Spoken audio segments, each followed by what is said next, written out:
Selamat siang. Om Swastiastu. Assalamualaikum warahmatullahi wabarakatuh. Shalom, Namo Buddhaya. Salam sejahtera bagi kita semua. Salam harmoni.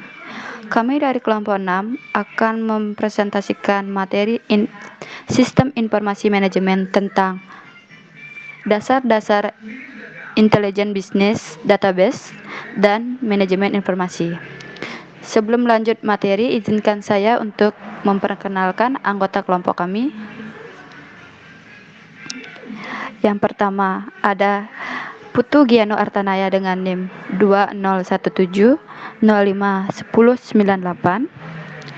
Kemudian yang kedua ada Gede Satya Anggara Wiguna dengan NIM 2017051105. Kemudian yang ketiga ada saya sendiri, Nikadek Ayu Dewi dengan NIM 2017051123. Dan yang terakhir ada Ikade Angga Ardiatna dengan NIM 2017051124.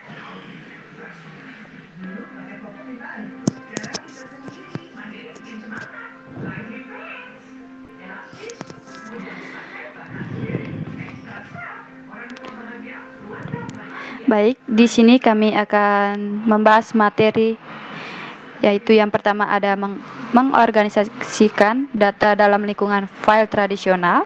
Yang kedua, istilah dan konsep pengorganisasian file.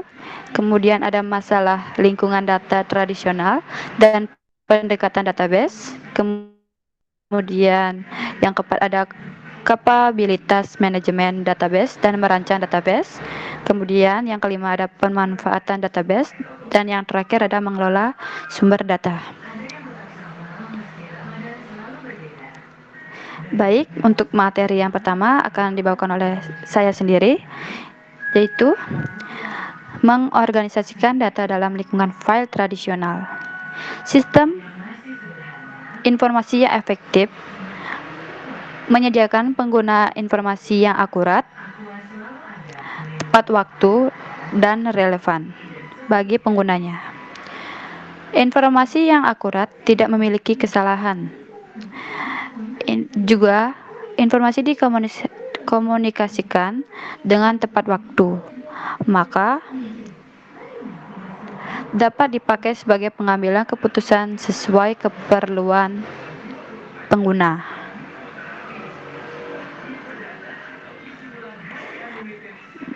Kemudian materi yang kedua itu istilah dalam konsep pengorganisasian file.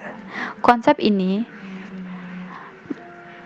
mengimplementasikan pada sistem komputer yang mengorganisasikan ke dalam suatu hierarki yang dimulai dari bit, byte, file, record, dan basis data. Bit merupakan unit terkecil dari data yang disimpan dalam komputer. Sekumpulan bit disebut byte, yaitu mewakili sebuah karakter tunggal yang berbentuk huruf, angka, dan simbol lainnya. File merupakan pengelompokan sebuah karakter menjadi sebuah kata, kumpulan kata, bilangan lengkap, atau misalnya nama atau usia seseorang. Next.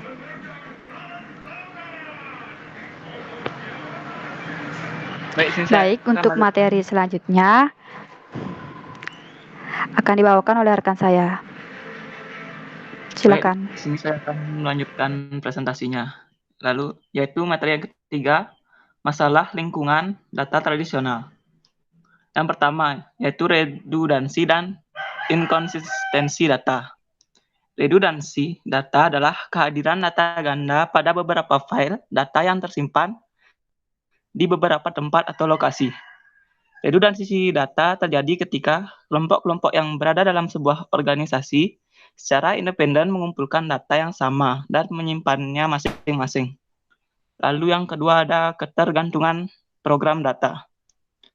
Ketergantungan program data mengacu pada satu paket data yang tersimpan pada file dan diperlakukan oleh program-program tertentu untuk memperbarui dan mengelola file-file tertentu, sehingga program tersebut perlu mengubah data-data tersebut. Lalu yang ketiga, kurangnya fleksibilitas. Sistem file tradisional dapat mengirimkan laporan rutin sesuai jadwal setelah upaya pemrograman yang ekstensif. Namun, tidak dapat mengirimkan laporan-laporan ad hoc atau merespon kebutuhan informasi yang tidak dapat diantisipasi pada kondisi waktu tertentu.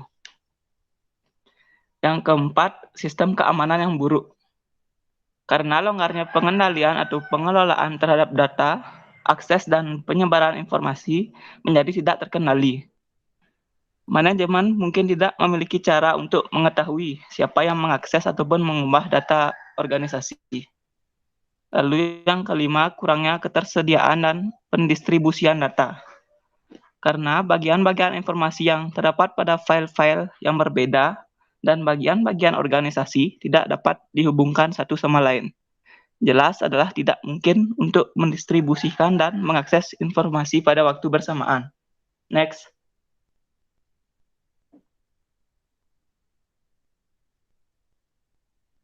Lalu ada pendekatan database untuk pengelolaan data. Sistem manajemen database atau database management system (DBMS) adalah perangkat lunak yang memungkinkan suatu organisasi memusatkan data, mengelola mereka secara efisien, dan menyediakan akses terhadap data yang disimpan oleh program aplikasi. DBMS mengurangi redundansi dan inkonsistensi data dengan meminimalkan file yang terisolasi di mana data yang sama diulang. Yang pertama, DBMS relasional. DBMS kontemporer menggunakan model basis data yang berbeda untuk melacak entitas, atribut, dan hubungan. Jenis DBMS yang paling populer saat ini untuk PC dan juga untuk komputer. Dan mainframe yang lebih besar adalah DBMS relasional. Database relasional mewakili data sebagai tabel dua dimensi. Lalu ada operasi DBMS relasional.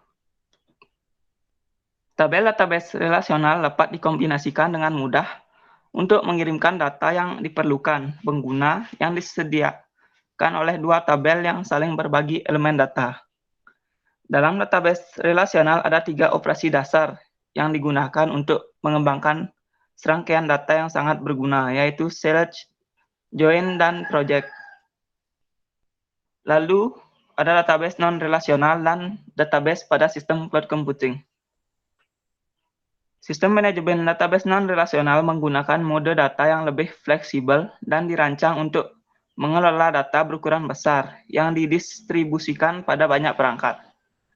Ada beberapa database NoSQL yang masing-masing memiliki fitur teknis dan perlakuan yang berbeda. Database Oracle NoSQL adalah satu contoh di antaranya adalah SimpleDB buatan Amazon, salah satu layanan web yang beroperasi pada sistem cloud computing. Sistem private cloud computing mengkonsolidasikan server, tempat penyimpanan, sistem operasi, database, serta beban pekerjaan ke dalam perangkat keras dan perangkat lunak yang terdistribusi. Baik, materi selanjutnya akan dibawakan oleh rekan saya. Baik, terima kasih atas kesempatannya. Baik, selanjutnya saya akan membawakan materi yaitu mengenai kapabilitas sistem manajemen database. DBMS memiliki kapabilitas definisi data untuk menspesifikasikan struktur konten database. Definisi data digunakan untuk membuat tabel database dan untuk mendefinisikan karakteristik field pada setiap tabel. Informasi tentang database ini akan didokumentasikan dalam kamus data. Kamus data adalah file manual ataupun otomatis yang menyimpan definisi-definisi elemen data. Berikut karakteristik mereka. Make Access memiliki kemampuan kamus data yang belum sempurna, yaitu menampilkan informasi seperti nama, deskripsi, ukuran, type, format, dan properti lainnya pada setiap field pada sebuah tabel. Kamus data bagi database perusahaan besar dapat menangkap informasi tambahan seperti penggunaan, kepemilikan, otorisasi, keamanan, dan individual. Fungsi-fungsi bisnis serta program yang menggunakan masing-masing elemen data. Next.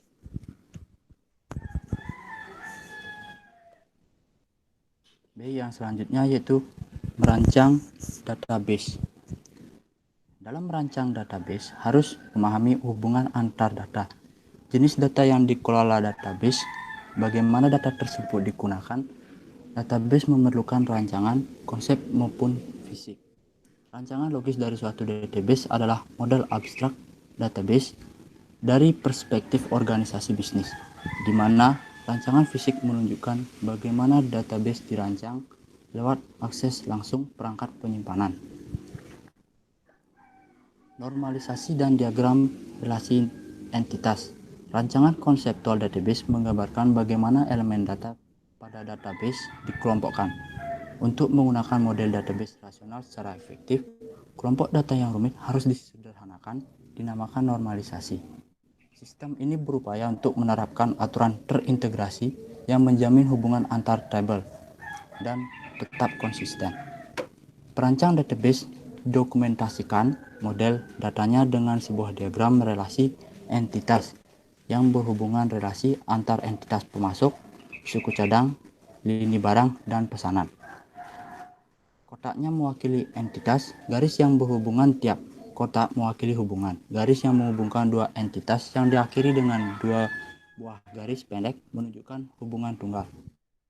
Hubungan dua garis yang diakhiri dengan tanda kaki burung dengan garis pendek di atasnya menandakan hubungan satu untuk ke banyak. Baik, selanjutnya akan dilanjutkan oleh rekan saya.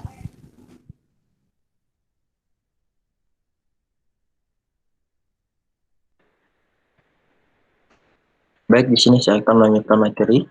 Yang kelima adalah pemanfaatan database. Organisasi bisnis menggunakan database mereka untuk memantau dasar, seperti membayar pemasok, memproses pesanan, dan lainnya. Tapi database juga dibutuhkan guna menyediakan informasi untuk menjalankan bisnisnya secara lebih efisien, serta membantu manajer dan juga karyawan dalam membuat keputusan yang lebih baik. Yang pertama yaitu tantangan dalam menangani besarnya volume data. Organisasi bisnis tertarik dengan data yang besar karena mereka dapat melihat pola lebih banyak dan terbantu dalam anomali yang menarik ketimbang data kecil, memberikan informasi tentang perilaku pelanggan, aktivitas pasar, dan lain sebagainya. Yang kedua, infrastruktur intelijen bisnis. Ini memiliki rangkaian perangkat untuk memperoleh dari berbagai jenis data yang berbeda pada organisasi bisnis masa kini. Yang ketiga, database warehouse dan data mart. Data warehouse adalah data yang menyimpan data historis dan data terkini yang berpengaruh bagi kepentingan pengambilan keputusan seluruh perusahaan. Data mart adalah bagian dari data warehouse yang diringkas atau dikhususkan untuk penanganan data-data tertentu pada database yang terpisah untuk kelompok penggunaan yang telah ditentukan. Yang keempat, komputasi dalam memori. Ini mengenalkan memori utama pada komputer untuk data penyimpanan. Pada pemrosesan dalam memori akan memungkinkan bagi serangkaian data yang sangat besar, ukuran data mart atau warehouse kecil. Berikutnya, platform analisis. Para vendor database komersial telah mengembangkan platform analisis berkecepatan tinggi yang berspesialis dengan menggunakan baik teknologi terkait maupun yang tidak terkait yang dioptimalkan untuk menganalisa kumpulan data besar. Yang berikutnya, perangkat analisis, hubungan, pola, dan tren. Ketika data telah direkam dan diorganisasikan dengan menggunakan teknologi intelijen bisnis yang baru saja telah dibahas, mereka tersedia bagi analisis lebih lanjut dengan menggunakan perangkat lunak untuk mengquery dan melaporkan database, analisis data, multidimensional, dan data mining. Yang berikutnya, proses analisis online atau OLAP. OLAP mendukung analisis data yang multidimensial untuk melihat data yang sama dalam cara-cara yang masing aspek dari informasi produk yang memungkinkan bagi para pengguna berbeda dengan menggunakan banyak dimensi. OLAP memungkinkan bagi para pengguna untuk memperoleh jawaban-jawaban secara online atas pertanyaan khusus. Dan yang terakhir adalah data mining. Data mining memberikan wawasan yang korporat, data yang tidak diperoleh dengan OLAP dengan menemukan pola-pola yang tersembunyi untuk memprediksi perilaku pada masa yang akan datang. Materi berikutnya yakni mengelola sumber data.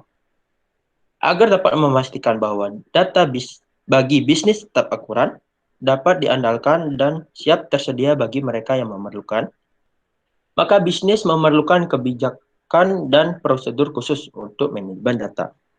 Ada dua, yakni yang pertama, menetapkan kebijakan informasi. Kebijakan informasi menentukan aturan organisasi dalam hal pembagian, penyebaran, perolehan, standarisasi, klarifikasi, dan penyimpanan informasi. Undang-undang kebijakan informasi menjelaskan prosedur dan akuibilitas yang spesifik, mengidentifikasi informasi yang dapat saling dibagi oleh pengguna dan unit organisasi, di mana informasi dapat didistribusikan dan siapa yang bertanggung jawab untuk memperbarui dan memelihara informasinya. Yang kedua, memastikan kualitas data. Data yang tidak akurat, tidak tepat, dan tidak konsisten dengan informasi lainnya akan mengarah pada pengambilan keputusan yang kurang tepat, penarikan kembali produk, dan kerugian finansial. Sebelum database baru digunakan, organisasi perlu mengidentifikasi dan memperbaiki data yang salah. Analisis kualitas data sering dimulai dengan audit kualitas data, pembersihan data atau scrubbing. Pembersihan data bukan hanya mengoreksi kesalahan, tapi juga menekan serangkaian data yang berbeda berasal dari sistem informasi yang berbeda. Baik, sekian dari pemaparan materi kelompok kami. Sekian, terima kasih.